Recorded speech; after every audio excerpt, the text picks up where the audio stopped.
नमस्कार, India TV देख रहे हैं आप। मैं हूं आपके साथ पवन नारा। इस वक्त हम सब मौजूद हैं एपी सेंटर यानी भारत मंडपम पर, और मेरे पीछे हैशटैग G20 इंडिया लिखा गया है क्योंकि भारत अब की बार अध्यक्षता कर रहा है। अगर आप यहां देखेंगे तो ये पूरे कॉरिडोर इस तरीके से कवर किए गए हैं, और यहां अगर आप आगे जाएंगे तो आपको आगे प्रदर्शनी और मुख्य वो वेन्यू है जहां पर ये आयोजन होना है। लेकिन भारत विश्व को क्या दे सकता है, यहाँ पर सबसे बड़ा ध्यान है। और देखिए तैयारियां किस तरीके से की गई हैं, जबरदस्त तैयारियां हैं। तो भारत विश्व को दिखाना चाहता है। आपके मन में सवाल आ रहा होगा कि G20 का आयोजन अगर हो रहा है तो भारत नेताओं को जो यहां आएंगे उन्हें क्या दिखाएगा, क्या बताएगा। तो भारत की पिछले एक दशक में अगर कहा जाए या 2 दशक में सबसे बड़ी उपलब्धि है वो डिजिटल क्रांति है। भारत ने सभी लॉजिस्टिकल बैरियर्स, एजुकेशन बैरियर्स को तोड़कर डिजिटल क्रांति में ये हासिल की है। इस वक्त हम बता दें इंडियन इंटरनेशनल मीडिया सेंटर है जो कि 3 फ्लोर का है, उसके ग्राउंड फ्लोर पर हम मौजूद हैं। और यहीं पर जो विदेशी मीडिया आएगा उनकी बहुत सारी उत्सुकता इस बात को लेकर है कि भारत ये डिजिटल क्रांति हुई तो क्या हुई। तो आपको बता दें ministry of information broadcasting IT की तरफ से एक एग्जीबिशन यहाँ चलते हैं, उसमें आपको दिखाई देगा कि भारत ने किस तरह से डिजिटल माध्यम से शिक्षा की क्रांति की, आर्थिक क्रांति की, और वो सब यहाँ दिखाया गया है। जैसे ये एक दीक्षा है जिसमें इंटरफेस है कि किस तरीके से किताबें डिजिटाइज की गई हैं, वो आपको दिखाई देगा। आप किताब सेलेक्ट कर सकते हैं। हमारा डिजिटल जो किताबें हैं वो शायद स्क्रीन के जरिए नहीं दिखाई दे रही। और इतना ही नहीं, सबसे बड़ी बात यह है कि यहां पर एक कियोस्क ऐसा है जहां पर UPI आप सीधे तौर पर देख सकते हैं। एक और महत्वाकांक्षी परियोजना है डिजी लॉकर। जिस तरीके से भारत में कागजों का डिजिटलीकरण हो रहा है उसको लेकर एक डिजी लॉकर ऐप बनाई गई है जिसमें आप विश्व को बता रहे हैं कि किस तरह से डिजी लॉकर काम करता है और कैसे डिजिटल इंफ्रास्ट्रक्चर खड़ा होता है। ये ई संजीवनी है जो बताता है कि 5G के जरिए भारत किस तरीके से यहां पर उपचार या कहें कि टेलीमेडिसिन देने की कोशिश करता है, जिसमें पूरे स्टेप बाय स्टेप समझा पड़ती है। वो हेल्थ जो वर्कर है उसकी हब से कनेक्ट करती है, डॉक्टर उससे संपर्क देता है जिस पर दवाई दी जाती। पीछे यहाँ डिजिटल क्रांति का एक बहुत बड़े डिस्प्ले लगाया गया है जिसमें अलग अलग डिजिटल उपलब्धियां हैं उसको दिखाया जा रहा है। लेकिन एक उपलब्धि जिसकी तरफ मैं आपका ध्यान डालना चाहूंगा, 140 करोड़ लोगों का डिजिटल डेटा स्कैनर के साथ, वो है आधार। ये भी भारत की बहुत महत्वाकांक्षी योजना है, और जिस स्तर पर 140 करोड़ लोग भारतीयों के साथ इसको इंप्लीमेंट किया गया है, ये भी भारत की एक बड़ी उपलब्धियों में से एक है जिसको यहाँ दिखाया गया है। सर, क्या क्या इंफॉर्मेशन में आप क्या बताएंगे डेलीगेट्स को? बेसिकली हम आधार के बारे में एक इन्फॉर्मेशन देंगे।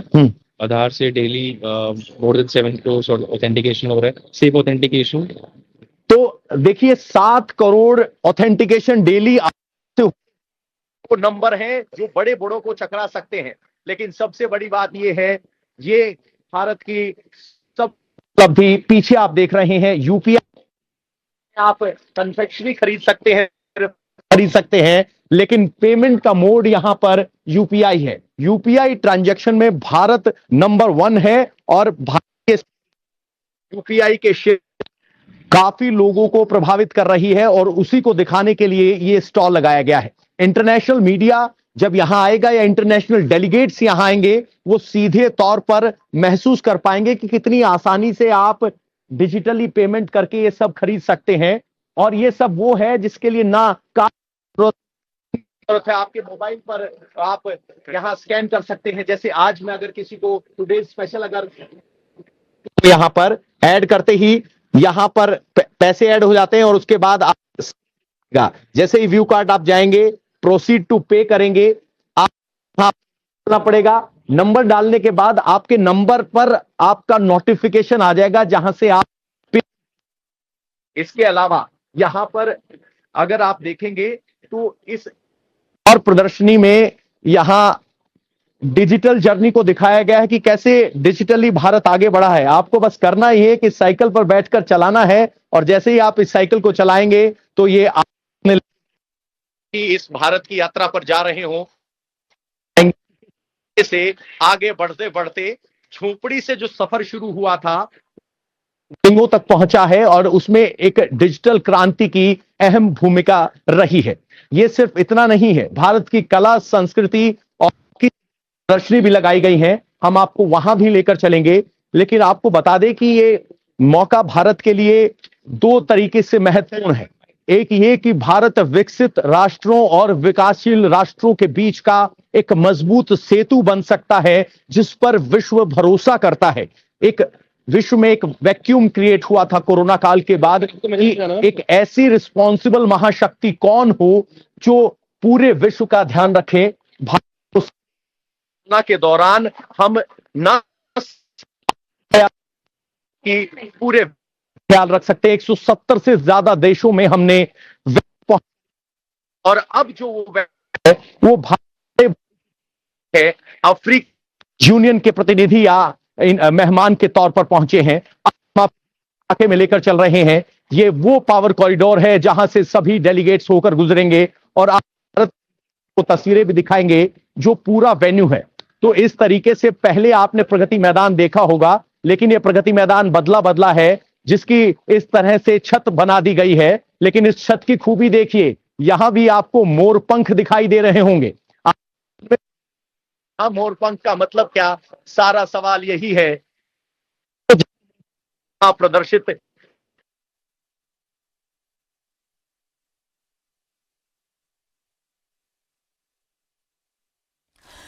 देखिए, आप भारत मंडपम के अंदर की तस्वीरें देख रहे हैं और ये तस्वीरें हर एक हिंदुस्तानी को गर्व से भर देती हैं। ये तस्वीरें बता रही हैं कि भारत कैसे संस्कृति और मॉडर्नाइजेशन को समेटे हुए एक जबरदस्त कॉम्बिनेशन बना रहा है। इस भारत मंडपम की एक एक तस्वीर भारत की डिजिटल क्रांति की तस्वीर है। इस भारत मंडपम की एक एक तस्वीर ये बता रही है कि भारत ने कैसे 75 सालों का अपना ये सफर तय किया है और दुनिया भारत में एक विश्व गुरु के तौर पर उभर कर सामने आ रहा है। दुनिया भारत के सामर्थ्य को देख रही है, दुनिया भारत की शक्ति को देख रही है, दुनिया भारत के कल्चर को देख रही है, भारत की संस्कृति को देख रही है। और ऐसे ही खास इंतजाम, ऐसे ही खास झलक भारत मंडपम में जो विदेश से आए मेहमान हैं, जो विदेशी डेलीगेट्स हैं, उनको दिखाया जाएगा कि भारत जिसे सोने की चिड़िया कहा जाता रहा, वो भारत कैसे वास्तव में सोने की चिड़िया है। भारत जिसे विश्व गुरु की उपाधि दी जाती है, वो कैसे विश्व गुरु बनने के लिए अग्रसर है। भारत ने कैसे अपना ये लंबा सफर तय किया, भारत कैसे बदलती दुनिया की एक वो तस्वीर है जिसमें देश भारत ने अपनी एक अलग पहचान बनाई है। भारत G20 में ग्लोबल साउथ के देशों के मुद्दों को उठाएगा। भारत शांति का पक्षधर रहा है। भारत ये बताएगा सब देशों के साथ मिलकर कैसे हिंदुस्तान मानव मात्र का काम कर सकता है। देश की तरफ से, हिंदुस्तान की तरफ से संदेश पूरी दुनिया को जाएगा। और फिलहाल आप जो ये मंडपम की तस्वीर देख रहे हैं, ये मंडपम की तस्वीर इसलिए खास है कि भारत ने जो जो आयाम छुए हैं, खासकर डिजिटल क्रांति की तरफ भारत के तेजी से बढ़ते हुए कदम की जो झलक है, वो पूरी दुनिया को देखने को इस मंडपम से मिलेगी। विदेशी मेहमानों के आने का जो सिलसिला है वो शुरू हो चुका है और मेहमान भी अभी आने हैं। कौन कौन मेहमान जिनका इंतजार अभी भारत कर रहा है? ब्राजील के राष्ट्रपति लूला दा सिल्वा शाम 8:45 पर भारत पहुंच जाएंगे। इमैनुअल मैक्रों फ्रांस के राष्ट्रपति कल दोपहर 12:30 बजे पहुंचेंगे, 12:35 पर पहुंचेंगे। जो बाइडेन राष्ट्रपति अमेरिका आज शाम 6:55 पर भारत पहुंच जाएंगे। एक बार फिर से पवन के पास चलते हैं जो पूरे देश को गौरवान्वित करने वाली तस्वीरें हमारे दर्शकों तक पहुंचा रहे हैं। ओवर टू यू पवन। जी बिल्कुल,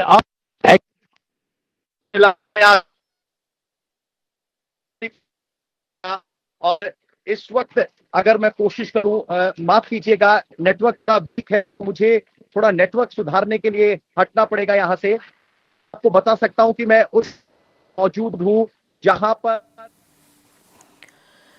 तो देखिए पवन ये कोशिश कर रहे हैं कि हर संभव तस्वीर हमारे दर्शकों के सामने रख पाए। थोड़ी सी तकनीकी खामी जरूर है, लेकिन उसे जल्द से जल्द दुरुस्त करके पवन एक बार फिर से एक एक तस्वीर आप तक पहुंचाएंगे। इंडिया टीवी हर वक्त हर जगह डाउनलोड करने के लिए सर्च करें India TV news Google play store या ऐप स्टोर पर।